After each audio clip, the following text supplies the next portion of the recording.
Mayong buntag matarungan. Pahibalo sa tanan. Good news. Ato ang mga baligya sa Matalom masing barato na. Kay ang mga presyo sa mga isda ay na mga gikontrol na sa sa DTI Matalom. Kay unsa ka importante ang DTI.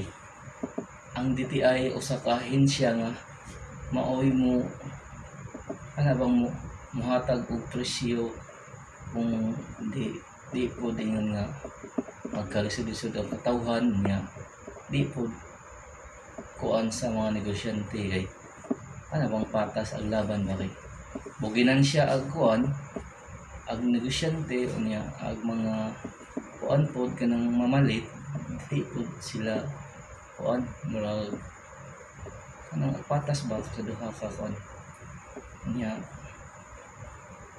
Ang hangyo na ako ninyo Matalom nun, ang atong kuan kanang produkto sa lungsod kinday naakas barangay sa lungsod sa Matalom atong dalhon diri sa Matalom kay mamo ganay pinaka importante ba nga ug unsay produkto sa Matalom atong ibalik sa Matalom kay example kanang atong produkto diri na to ibaligis Matalom aron ang taga Matalom maoy kuan mo kuas mga produkto niya kuan kita magtinabangay aron sa paglambo sa atong lungsod ato aning i-maintain ang atong tabo sa atong lungsod.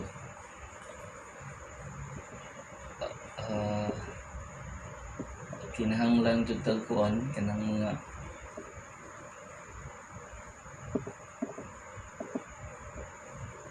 magkinahanglan tag sa atong sa matag usa aron mas ang tabo sa Matalom mulahutay niya kuan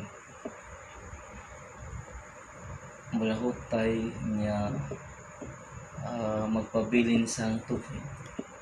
Importante maning tabo sa lungsod kay ang tanang produkto dalhon sa lungsod niya pagkuan pod kanang mga tao mangumpra diri sa kuan diri sa lungsod o nga magtinabangay lang ta Matalunon aron ang atong lungsod mas mulambo pagyud o mas mabibo kay ug wa tay pagtinabangay walay di mulambo nga atong lungsod di poros ta kuan di ta mo cooperate sa administrasyon karon kuan importante jud pagtinabangay sa isang kuan kanang naaka sa oposisyon. Please support sa admin karon kay ang tanang gibuhat sa administrasyon karon alang sa kalambuan sa katawhan sa lungsod sa Matalom. Kay kuan gud kanang sa ato nga kuan side wa tay timor kay oposisyon o administrasyon magkuan lang ta magtinabangay dili labi na sa atong tabo karon nga mas kuan barato ta kadtong mga utanon mga isda ari lang ta sa lungsod sa Matalom kay barato na o presko pa. Daghang salamat ang mabuhay ang lungsod sa Matalom. Thank you.